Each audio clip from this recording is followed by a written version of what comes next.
करिए तस्लीम रहमानी का, जाने माने मुस्लिम स्कॉलर हैं और एमपीसीआई के अध्यक्ष हैं, आपका अभिनंदन है। मेरे साथ राजकुमार भाटी हैं, समाजवादी पार्टी के नेता प्रवक्ता, उनका अभिनंदन है। शहजाद पूनावाला, भारतीय जनता पार्टी के नेता प्रवक्ता, अभिनंदन है उनका। मेरे साथ विष्णु शंकर जैन है, सुप्रीम कोर्ट के जाने माने वकील हैं और ये लड़ाई लड़ रहे हैं ज्ञानवापी की। मेरे साथ जुड़े हुए हैं मौलाना साजिद रशीदी, इस्लाम के जानकार हैं, उनका भी अभिनंदन है इस चर्चा के अंदर सबसे। और मेरे तमाम एक बार फिर युवा मित्रों का स्वागत है इस चर्चा का। मैं आगाज करता हूं, आप वकील हैं विष्णु शंकर जैन, तो शुरुआत आपसे करते हैं। ये वक्फ का कानून है क्या, अगर आपको एक मिनट में मैं अपने व्यूअर्स को बोलूं समझाने के लिए? तो देखिए, इनिशियली अगर कोई वक्फ की बात करे तो जो इस्लामिक लॉ का हमने अध्ययन किया है, अगर कोई इस्लाम को मानने वाला है, मुस्लिम समाज से आने वाला व्यक्ति अपनी स्वयं जो उसने अपने जीवन काल में प्रॉपर्टी अर्जित की है, अगर वो उसको अल्लाह को डोनेट करता है, डेडिकेट करता है, तो उसे एक वैलिड वफ़ माना जाता है। और जो सबसे पहला वफ़ एक्ट आया था इस देश में 1913 में आया था, वफ़ एक्ट 1913, फिर 1923 में आया, फिर यूपी मुस्लिम वफ़ एक्ट आया 1936 में, फिर यहाँ से गड़बड़ी शुरू हुई है जब वफ़ एक्ट 1954 आया है, और अब आप उसका एक विशाल रूप देख रहे हैं। और दिक्कत क्या है, मैं आपको ये बता रहा हूँ। आपने वफ़ एक्ट 1995 में असीमित अधिकार दे दिए वक्फ बोर्ड को कि वो किसी भी संपत्ति को वक्फ संपत्ति घोषित कर सकता है अगर उसको ऐसा रीजन टू बिलीव है। और जो बात मैं बोल रहा हूं हू बहू ये शब्द सेक्शन 40 सब क्लॉज 1 और सेक्शन 40 सब क्लॉज 3 में लिखे हुए हैं। इसके खिलाफ हमारा विरोध है कि अगर आपकी अपनी संपत्ति को आपको वक्फ करना है तो आप करिए, पर मेरी संपत्ति को जो नॉन मुस्लिम्स हैं उनकी संपत्ति को आप वक्फ संपत्ति कैसे घोषित कर सकते हैं? और अमीश जी, अब ये सिर्फ और सिर्फ एक लॉ में प्रपोजिशन है, power corrupts and absolute power corrupts absolutely. अगर आप किसी को असीमित अधिकार देंगे तो उसका दुरुपयोग तो होना ही होना है। और उसके बहुत उदाहरण हमने देखे हैं। इलाहाबाद हाईकोर्ट की जमीन उसको आपने वक्फ संपत्ति घोषित कर दिया, इलाहाबाद हाईकोर्ट को सुप्रीम कोर्ट जाना पड़ा और अल्टीमेटली सुप्रीम कोर्ट ने ऑल्टरनेट लैंड देके उनको वहां से खाली कराया। तो पॉइंट ये है, अगर आपके वक्फ को कानून को शॉर्ट में समझना है तो कानून यही है कि आपको अपनी संपत्ति वक्फ संपत्ति घोषित करने का अधिकार है, किसी और की संपत्ति को आप वक्फ संपत्ति नहीं कर सकते। अच्छा, और ये जो पावर दी गई है, ये जो पावर दी गई है, इसके खिलाफ हमारा विरोध है। जी, मैं तस्लीम रहमानी आपके पास आता हूं और अगला 1 मिनट में आपको देखता हूं। देखिए, मुझे लगता है कि इस पर विमर्श होना चाहिए आज और बाकायदा तर्कों के साथ होना चाहिए। अगर यह अधिकार वक्फ के पास है, यह अधिकार मुस्लिम्स के पास है, तो यह अधिकार ईसाइयों और पारसियों के पास क्यों नहीं होना चाहिए कि वो भी ऐसा कर पाए? हिंदुओं के पास क्यों नहीं होना चाहिए कि वो भी ऐसा कर पाए? जैनों के पास क्यों नहीं होना चाहिए कि वो भी ऐसा कर पाए? पहली बात तो ये समझ लेनी चाहिए कि वक्फ की जो भी प्रॉपर्टीज़ हैं वो वक्फ बोर्ड की प्रॉपर्टीज़ नहीं हैं। और ये इस बात से साबित है कि वक्फ बोर्ड इन ज़मीनों को ना खरीद सकता है ना बेच सकता है, उसका कस्टोडियन होता है, मालिक नहीं होता। वक्फ के बारे में समझ लेनी चाहिए।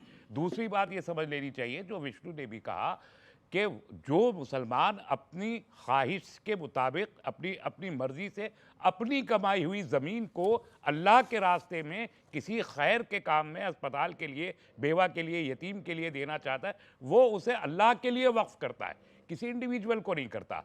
तो वो वक्फ का अधिकार उसको है। अगर क्रिश्चियन ऐसा करना चाहते हैं और करते हैं, और ईसाई और सिख और हिंदू वो लोग ऑलरेडी करते हैं, तो वो भी करें। इसमें किसी को क्या दिक्कत है? सवाल और मसला यहाँ वो नहीं है जो आप उठा रहे हैं। मसला ये है कि हुकूमत इस बिल के जरिए उस इख्तियार को छीनना चाहती है और उस कस्टडी को छीनना चाहती है जो मैनेजमेंट की कस्टडी है। अच्छा, एक हार्ड फैक्ट ये है कि इस देश में आर्मी और रेलवे के बाद किसी के पास अपनी जमीन है तो वो वक्फ है। अब आप एक गलत नोशन नहीं है, ये सही नोशन है। नहीं, ये जो आप बात कह रहे हैं आंध्र प्रदेश हाईकोर्ट का जजमेंट, नहीं, ये सही नोशन है, ये सही नोशन है कि रेलवे और आर्मी की बात है तो किसी के पास अपनी लैंड है तो वक्फ की बात। अब एक बात बताइए, देखिए, अब आप नॉन स्टॉप नहीं बोल सके। मैंने आपको अधिकार दिया बोलने का, नहीं, यहां पर अधिकार है बोलने का, लेकिन असीमित अधिकार नहीं है। सर, ये असीमित अधिकार नहीं है आपके पास। यहां पर चर्चा में आप ही नहीं बोलते रहेंगे, राजकुमार भाटी भी है, शहजाद पूनावाला भी है। असीमित अधिकार तो नहीं है ना भाई किसी के पास?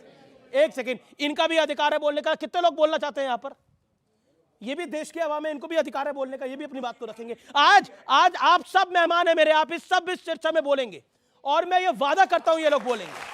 सुनिए, अब अब मैं आता हूं शहजाद पूनावाला आपकी बात, वो कह रहे हैं असीमित अधिकार तो है नहीं, और जाकिर नायक कह रहा है कि देखिए अब मोदी पहले से कमजोर हो गए हैं, और देखिए फॉरेन इंटरफेरेंस है या नहीं है, लेकिन विदेशों से बयान आ रहे हैं। जाकिर नायक कह रहा है कि मोदी पहले से कमजोर है, अगर मुसलमान कूच करेगा तो झुकना पड़ जाएगा। मेरा प्रश्न सीधा यह है, सीधा सीधा मेरा प्रश्न यह है कि पटना से 30 किलोमीटर दूर एक गांव, पूरे का पूरा गांव वक्फ का हो गया और नोटिस दे दिया गया कि गांव खाली कर दीजिए, वहां पे 95% आबादी हिंदुओं की है। शहजाद पूनावाला, आप भी मुसलमान हैं, जवाब दीजिए इस बात का। नहीं, केवल पटना के गांव की नहीं, इन्होंने तो ताजमहल भी क्लेम कर लिया।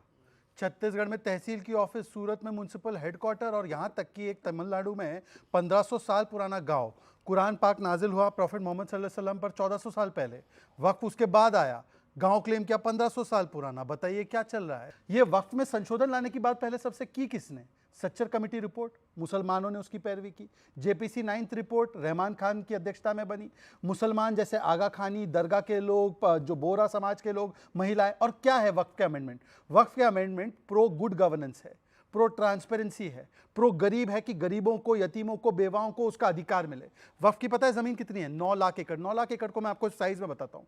एक मुंबई है ना, पूरा मुंबई शहर 1 लाख एकड़, 9 टाइम्स मुंबई, इतना वक्फ के पास जमीन है। इनकम कितनी है? 200 करोड़।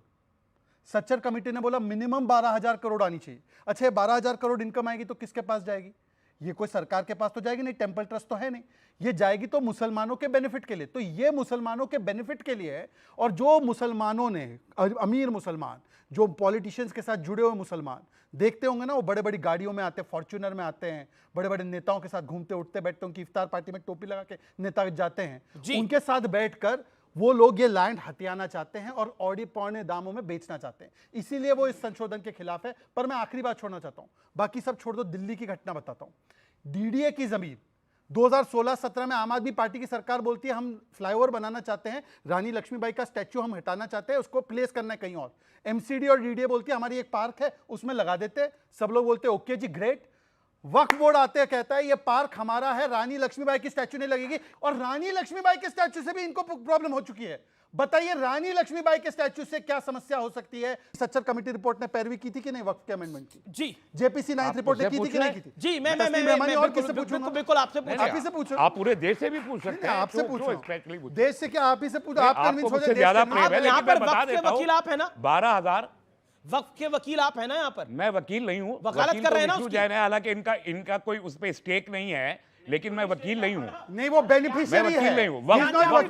आपका स्टेक क्यों है? एक सेकंड, आपने क्या बोला सर? क्या बोला? इनका क्या स्टेक नहीं है? अब देर में समझ में आया, आपकी बत्ती बाद में चली।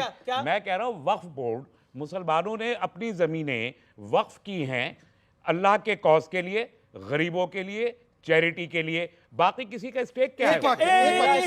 मेरा स्टेक कैसे नहीं है? ज्ञान व्यापी को आप वफ नंबर 100 घोषित कर चुके हैं, उसके खिलाफ हम लड़ाई लड़ रहे हैं, वहां पे इतनी लंबी लीगल लड़ाई चल रही है कि उसको वफ ट्राइब्यूनल भेजा जाए। मेरा स्टेक क्यों नहीं? कृष्ण जन्मभूमि को आपने वफ संपत्ति घोषित कर दिया है, उसके लिए हम लड़ाई लड़ रहे हैं इलाहाबाद हाईकोर्ट में। कुतुब मीनार को, ताजमहल को, टीले वाली मस्जिद को, हर एक चीज को। ठीक है, मतलब आपका कहना है कि एक सेकंड, ऑल ऑडियो डाउन। आपका कहना है फैक्चुअल बात करते हैं, फैक्चुअल। एक सेकंड शहजाद, फैक्चुअल बात करते हैं, फैक्चुअल बात करते हैं। आप कह रहे हैं कि हिंदुओं का क्या लेना देना है? वक्फ तो मुसलमानों से है और मुसलमानों का ही लेना देना है। अब सुनना पड़ेगा।